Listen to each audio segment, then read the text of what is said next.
Good afternoon, and thank you all for joining us today. We are thrilled to have the opportunity to introduce you to our latest innovation, the Handbook, which is our updated knowledge base that serves as the backbone of our customer service support for both our call handling and chat services.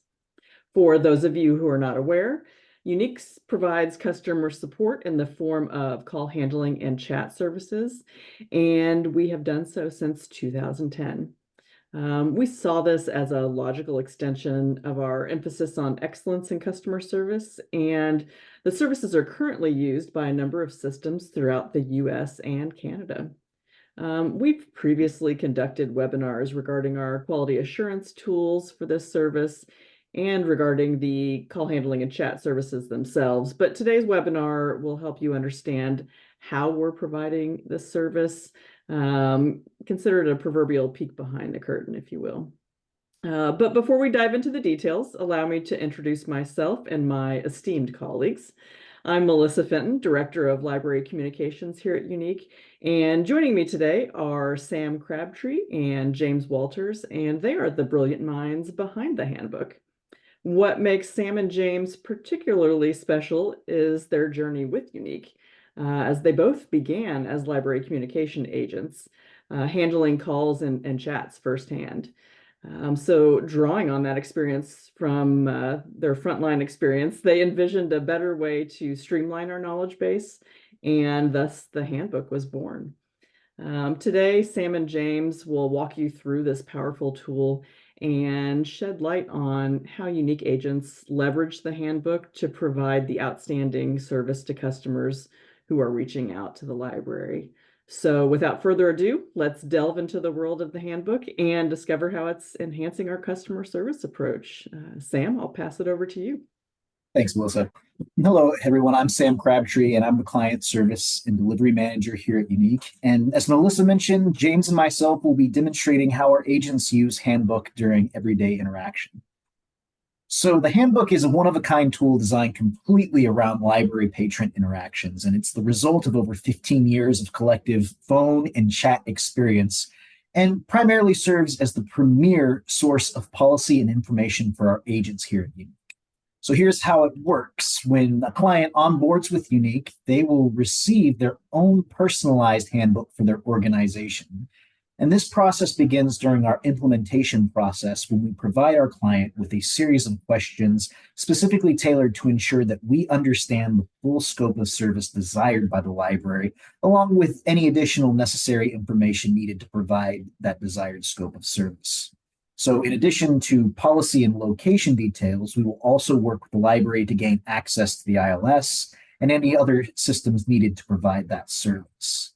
After we've received the necessary details previously discussed, we will then create them a new handbook containing all of the relevant information within the appropriate policy section of the handbook itself.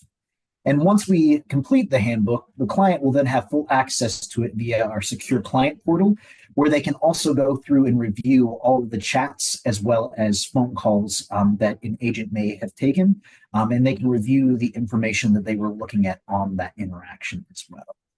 Now that we've reviewed the process behind the handbook, let's see it in action. So this is the handbook. We'll go through here and it will pop up here on the screen.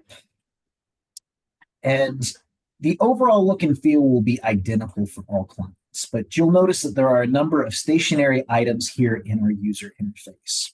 At the top of the screen, you'll find the search bar, which searches all the policies contained in the handbook. And to the right of it, we'll have the client's current time to help prevent any confusion with our agents about what time the caller is actually experiencing at the moment on the time of the call or chat.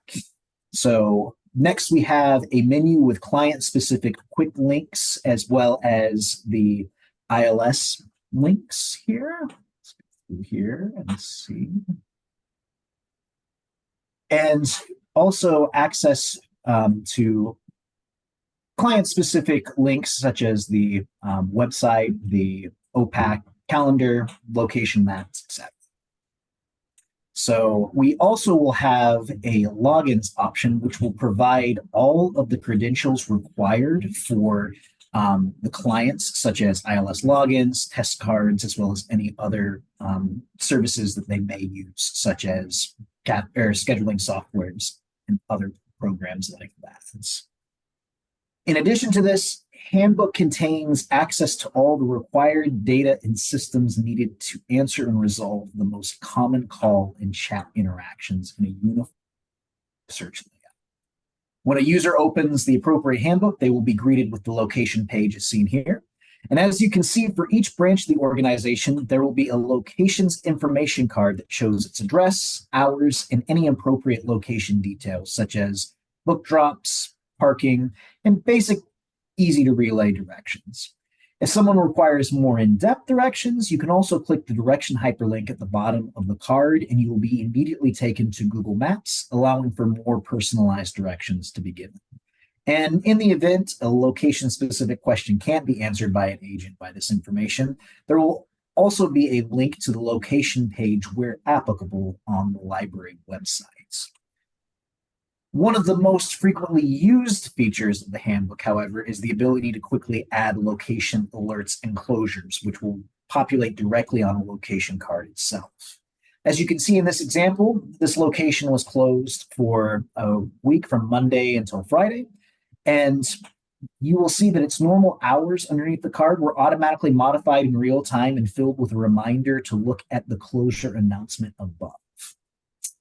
You can also see specific alerts can be added, which indicate changes of impact for the location that are non-policy specific, such as parking lot closures, network outages, and as you can see by this alert here, this location's drive-through window is currently closed, but the location will remain open as indicated by its hours. With that, I'm now going to hand things over to James so he can show off how the handbook stores, searches, and organizes policy data within itself. Thanks, Sam. So we've taken a look at the locations page.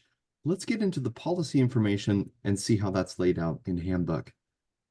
As we saw earlier, the navigation bar has a search bar in it. This allows agents to search Handbook for specific policy information.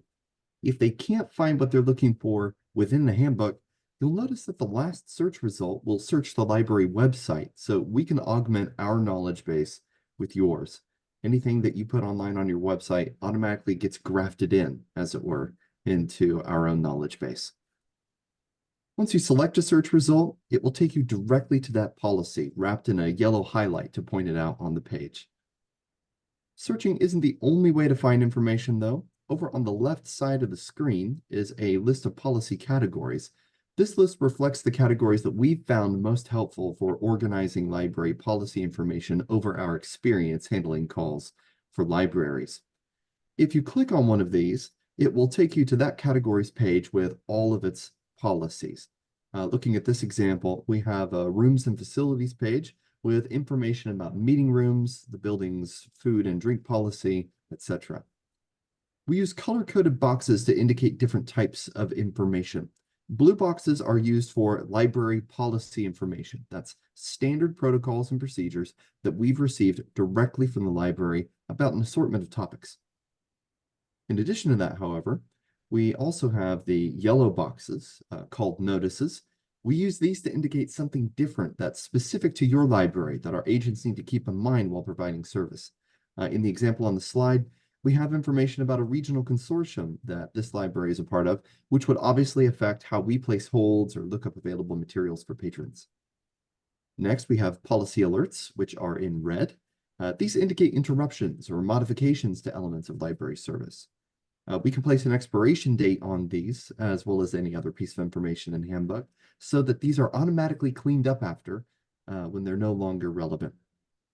In our example on the slide, we have a donations policy with information about where patrons can bring material donations for the library, but above it we have an alert that indicates one of the branches has sustained some damage to their facility and is unable to accept donations at this time.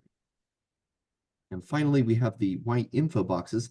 These are for information that we don't really need to provide our service, but is nice to have in case anyone asks about it. In our example, we've got some information about a community bulletin board available at the library where patrons can post about local community events and programs. At the bottom of any of these information boxes, we can add a couple of additional resources. The first of these is transfer guidance.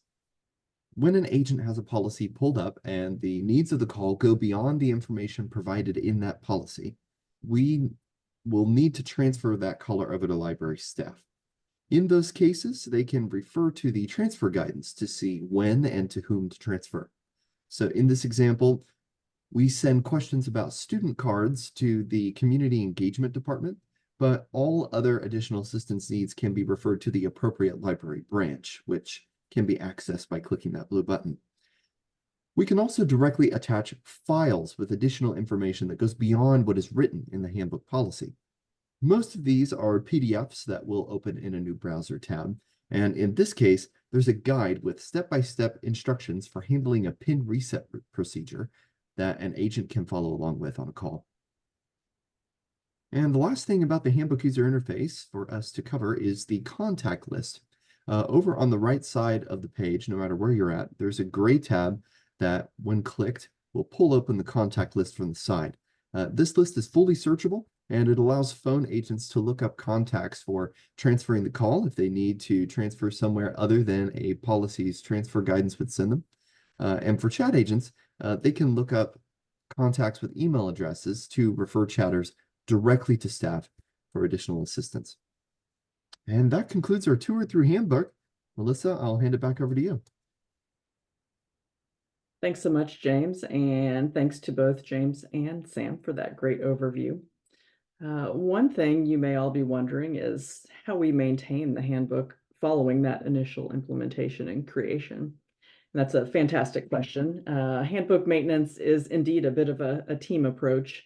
We do a couple things. Throughout the year, Unique initiates surveys to gather details for things we know impact our clients, such as major holiday closures and other programs and events. Examples of those that are currently taking place include tax preparation services and the upcoming total eclipse, which I suspect most of you have been handling questions for. And then right around the corner, we have summer reading programs popping up. So these surveys allow us to gather the necessary details needed to ensure we're able to answer those patron questions. And once we gather those details, we then are able to add those into the handbook for our agents. Many of our clients will also add our support email into an all staff distribution list. This allows us to be provided with updates on policies and closures in real time. Others prefer to simply provide us with regular feedback as policies are tweaked or updated, either by forwarding those all staff emails or providing just kind of a one-off update. Really, both instances work well for us. We're also happy to schedule a regular check-in meeting to review the service, answer any questions, etc. And additionally, we are sending out quarterly reminders to encourage our clients to review the handbook, review the policies contained within, and also review those contact lists. That's often an area that can get overlooked and is very important to keep updated. In general, there were a couple of questions that came in. One of those questions was how we can, if there's a way to send a message to the library for a specific policy. And there's definitely a case during the onboarding process and implementation process. We do spend quite a bit of time getting to know the library and understanding, your policies that regarding all of the services involved. So if there is something that that you feel needs to be handled specifically by library staff, we have ways of escalating those particular policies, whether it be on the phone side of things, just a simple transfer to a very specific point of contact, or via chat, escalating with a canned message, which is just a message that would be delivered to specific individuals there at the library. So we would certainly handle that throughout just by working with you during the implementation process. And with regard to, there's a question related to how long it takes to implement the service. It does vary based on the scope of service, but typically it's anywhere between 4 to 6 weeks. That just allows us to make sure we understand all the policies necessary, ask some clarifying questions, build out the handbook, and gives you an opportunity to review the handbook and make sure it contains everything that is needed. If there are no more questions, we will bring this webinar to a close. We really appreciate your time today and hope you found this peek behind the curtain useful. In some future webinars, we'll be going into a little more detail about the client portal and some of the reporting features. But if you do have any questions about anything we discussed today or would like to speak with someone about either our call handling or chat services, feel free to reach out to the three of us who are hosting this podcast, any of your account managers, and also anyone in sales. Everyone would be happy to talk with you, gain a little bit more insight as to what what you're looking for at your library, and offer some specific solutions. We know every library is unique, so we're committed to tailoring our services to meet your needs. Last thing, if anyone's going to be in Columbus next week, please be sure to stop by our booth. We'll be at booth 1305. And that will conclude today's webinar. Thanks everyone for joining us today. Bye-bye. How do I stop this recording? Stop recording.